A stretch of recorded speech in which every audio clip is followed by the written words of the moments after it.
રામ રામ. હજુ ઘાસ કેવું પડ્યું છે જોરદાર. ભગવાન જોરદાર હમણાં મેર કરી છે. મારા પ્યારા ભાઈઓ બહેનો, તમે ખુશ રહો ને બધાને ખુશી રાખો. હમણાં જુગ બહુ સારું છે.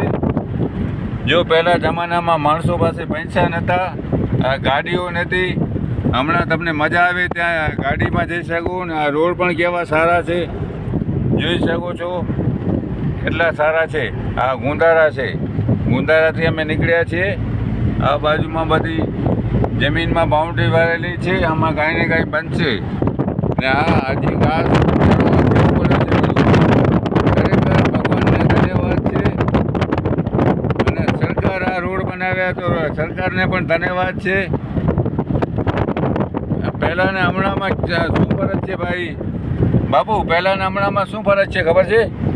પહેલાં કરફ્યુ ને જ્યાં જોવો ત્યાં ઝઘડા લાગ્યા પડ્યા હોય. હમણાં ક્યાં ઝઘડા દેખાય છે?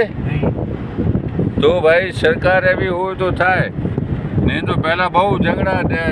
તમને આમ રોડ ઉપર જાઓ તો પણ ડર હોય. અને અમદાવાદમાં માણસ રિક્ષામાં બેસે તો ફરાવીને ત્યાં જ લઈ આવી અને લૂંટી લે. હમણાં કોઈ લૂંટવાનું તમે સાંભળતા નહીં હશો. એટલે સરકારને ધન્યવાદ. મારું નામ દેવચંદ સંગાર, સંજુની આયુર્વેદિક, આપણું આયુર્વેદિકનું કામ છે. હમણાં ગાંધીધામ થઈ રહ્યા છે. અને આ દેવજીભાઈની ગાડીમાં, દેવજીભાઈ બિદડાવાળા, એ બિદડાથી એની ગાડી રોજ 8 વાગે નીકળે છે અને ગાંધીધામથી રિટર્ન થાય છે ત્યાંથી 2-2:30 વાગે. એટલે ફોન કરવો હોય તો ફોન પણ કરી લેવાનો. લક્ઝરી ગાડી છે અને પોતાનો સ્વભાવ પણ બહુ સારો છે. મારું નામ દેવચંદ સંગાર, સંજુની આયુર્વેદિક. Phone number 99 253 14 51.